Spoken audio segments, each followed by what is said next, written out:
హెచ్చరిక, దైవజనుని హెచ్చరిక. గబ్బత్తా అనే స్థలానికి ఆయన తీసుకుని వచ్చినప్పుడు అక్కడ దొంగల్ని దోషుల్ని నిలబెట్టి, చూడండి, ఎవడన్నా ఊర్లో దొంగోడు దొరికాడంటే చెట్టు కట్టేసి చెప్పులతో కొడుతున్నాడు. చూడండి ఎంత అసహ్యంగా, ఎంత అవమానపరిచి చిచే అని ఆడవాళ్ళందరూ రోకల బట్టలు తీసుకొచ్చి చెప్పులు తీసుకొచ్చి మూత మీద కొట్టి వాడు పాపం ఇట్టిట్టు అయిపోతున్నాడు. చూడండి అటు చేసిన తప్పులకి. అలాగే ఏ పాపము చేయని యేసయ్య, ఏ దోషము చేయని యేసయ్యను అందరి ముందు నిలబెట్టి ఆయన కొరడాలతో కొట్టి తీసుకుని వచ్చి నెత్తి మీద ముళ్ళ కిరీటం పెట్టి రక్తసికమైన శరీరంతో ఉన్న యేసు ప్రభువుని అవమానపరుస్తున్నప్పుడు అది ఎంత వేదనకరమైందండి, ఎంత వేదనకరమైంది. మనలో ఎవరన్నా ఒకళ్ళు మన నలుగురిలో ఏదన్నా అన్నారనుకోండి మనల్ని, నా పరువు పోయింది, ఇక బతకడమే వేస్ట్ అంటాం మనం. ఏంటంటే నా పరువు తీసేశాడు, ఇక తలెత్తుకోలేను నేను అంటుంటాం మనం. కానీ ప్రభువుని అక్కడ నిలబెట్టి ఎంత అవమానపరుస్తుంటే, అక్కడ ఉన్నటువంటి వాళ్ళు ఇన్ని సిలువేయండి, మాకు అక్కర్లేదైనా, మాకు ఆ బరబ్బ కావాలి, ఆ దరిద్రుడు కావాలని అరుస్తుంటే ఎంత బహిరంగమైన అవమానానికి ఆయన గురయ్యాడు చూడండి. నీకోసం, నా కోసం, మన కోసం. మీరు బహిరంగమైన అవమానానికి ఎప్పుడైనా గురయ్యారా? ఎప్పుడు వాక్యాన్ని మనకు అనునయించుకోవాలండి. మీరు ఎప్పుడైనా బహిరంగమైన అవమానానికి గురయ్యారా? నిజంగా చేసిన తప్పుగా ఉండొచ్చు, అనవసరంగా అయి ఉండొచ్చు. కానీ అనవసరంగా అవమానం పాలైన రోజులు, లేక చేసిన తప్పుకు పట్టబడి అవమానం పాలైన పరిస్థితి మీకు ఉందా? ఉంటే చేయి చూపించండి. కొంతమందికి గుండెల్లో నలిగిన భారం లేదంట, బహిరంగంగా అవమానం పొందిన భారం లేదంట. ఏంటండి, ఏదో సమయంలో ఏదో పరిస్థితుల్లో మనం పట్టబడినప్పుడు నిందల పాలవుతాం, అవమానం పాలవుతాం. ఆ సమయంలో భరించుకోలేవు. చాలామంది ఆత్మహత్యలు చేసుకుంటారు, చాలామంది ఇళ్ళు వదిలిపెట్టి పారిపోతారు, చాలామంది తిరగబడి వారు రౌడీలుగా తయారైపోతారు, భ్రష్టులుగా తయారైపోతారు.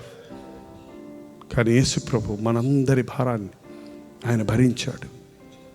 ఆనాడు యోసేపును పట్టుకొని, ఛీ దరిద్రుడా, నమ్మి తీసుకొచ్చి ఇంట్లో పెట్టుకుంటే నా భార్యను బలవంతం చేస్తావురా, నా భార్యతో చెడ్డగా ప్రవర్తిస్తావురా, దౌర్భాగ్యుడా, ఇన్ని తీసుకెళ్ళి జైల్లో పెట్టండి అని పోతిఫరు భార్య చేసిన తప్పుకు యోసేపును తిట్టినప్పుడు నాలంటోడైతే ఏం చేశానంటే, ఛీ పనికి మాలి, నీ పెళ్ళాం పనికి మాలిది నన్ను అంటావు, దానికి చెప్పకపోతే నన్ను అంటావు అని తిరగబడదును. కానీ మాట్లాడలేదు. ఛీ దౌర్భాగ్యుడా.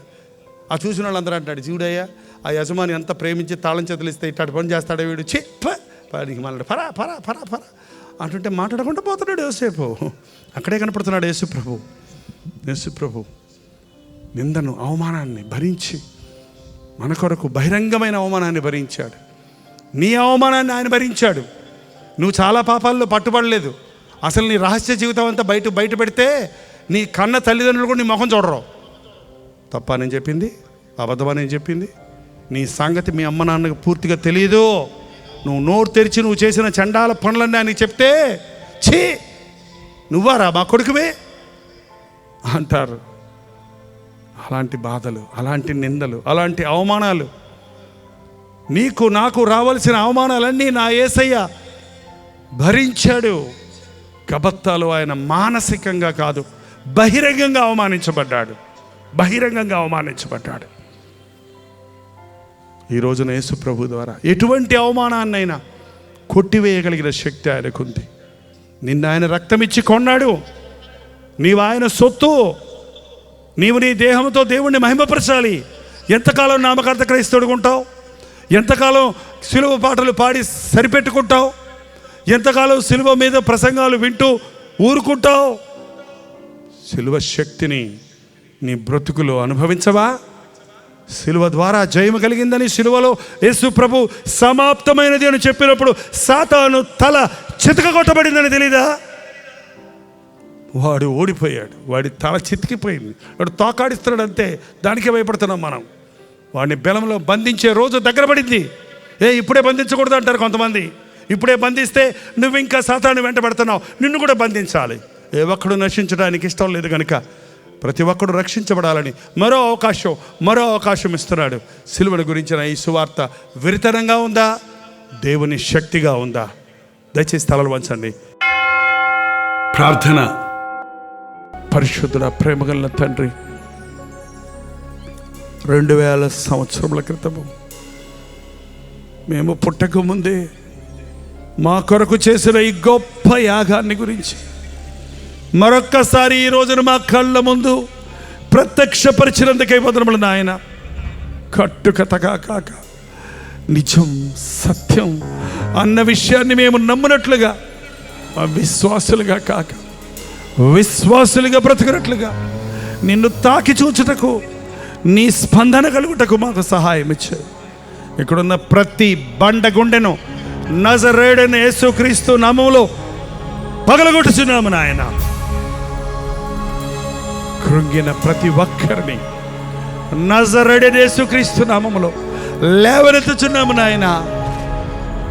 వ్యసనాలకు బానిసలై, దురభ్యాసాలకు బానిసలై, జీవితంలో సమాధానం లేక బ్రతుకును అల్లకల్లోలంగా చేసుకున్న వారిని నజరేయుడైన యేసుక్రీస్తు నామములో విడుదల చేయించున్నాము తండ్రి. పాపం వల్ల వచ్చిన శాపాన్ని మూటగట్టుకుని ఎటుపోయే దారి లేక, ఏది చేసిన సఫలత లేక, జగడాలతో, బాధలతో, వ్యాధులతో సతమతమవుతున్న కుటుంబాలను నజరేయుడైన యేసుక్రీస్తు నామములో విడుదల చేయించున్నాము. కలువరి సిలువ నుండి కారుచున్న సిలువ రక్త ప్రవాహములు కడిగివేయి నాయన, తడిపివేయి తండ్రి, శుద్ధి చేయి తండ్రి.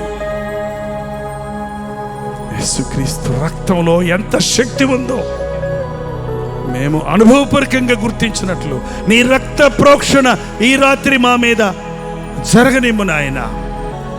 గొర్రె పిల్ల వంటి శ్రేష్టమైన క్రీస్తు రక్తము ద్వారా మేము విడిపించబడ్డామని, మేము ఎంత మాత్రమే ఇక పాపమునకు బానిసలము కాదని, మేమెంత మాత్రమే అపవాదికి లొంగమని తీర్మానముతో వెళ్ళుటకు సహాయం ఇచ్చాయి. యేసు క్రీస్తు నామములో అడుగుచున్నాము తండ్రి.